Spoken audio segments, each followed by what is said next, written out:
Guys, it is the Muddy Puddle Squad here today, and today I'm going to be discussing the case of Marcelino Abad Tolentino. So recently I got a comment on my YouTube channel asking if I can discuss this case, and yeah, definitely, I'd be happy to. So anyway, by the way, before I continue, if you have any more cases that you'd like me to discuss, please just comment down below, and I will try my best to discuss them. But anyway, so this man, Marcelino Abad Tolentino, is a Peruvian man that claims to have been born on April 5th, 1900, which makes him currently, because he's still alive, it makes him currently 123 years old. So I'm going to, first of all, he is not validated. He is completely unvalidated. In fact, he's actually listed as a longevity claimant. So that right there off the bat is not a good sign. I'm just going to give you my opinion on this man. So, first of all, his birth year of 1900, that is also a very bad sign, because 1900 is a very common placeholder birth year.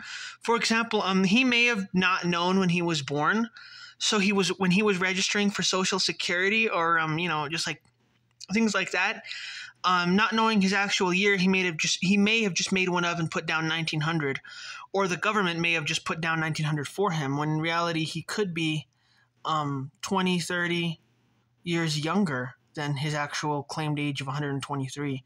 Some other signs, the statistics are not in his favor.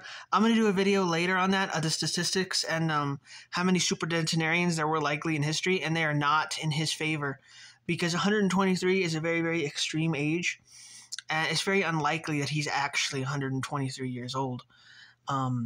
Another massive red flag is that there are no early or even middle life documentation for him.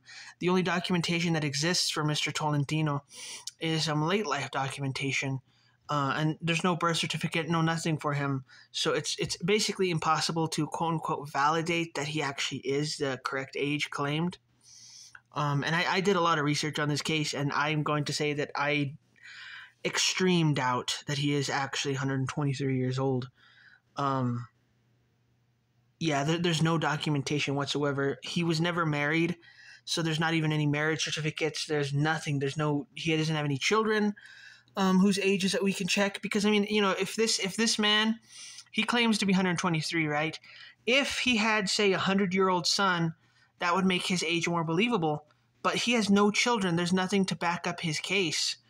And the last major red flag, in my opinion, is his he was still able to walk until he was the claimed age of 122. So far the oldest validated man known to be able to walk unassisted is Christian Mortensen, who could still walk on his own at the age of 115. But that is a huge leap from 115 to 122. It's extremely doubtful. If there's no men at 116, 17, 18, 19, 20, 21, 22 that have been able to walk, it is very doubtful that this man would just surpass all of them like that. But anyway, those are my thoughts on Mr. Marcelino Abad Tolentino from Peru. If you guys enjoyed the video, please do not forget to give the video a like. And please do not forget to comment and click that big red subscribe button as well. Thanks guys for checking out this video, and I'll see you all next time. Later.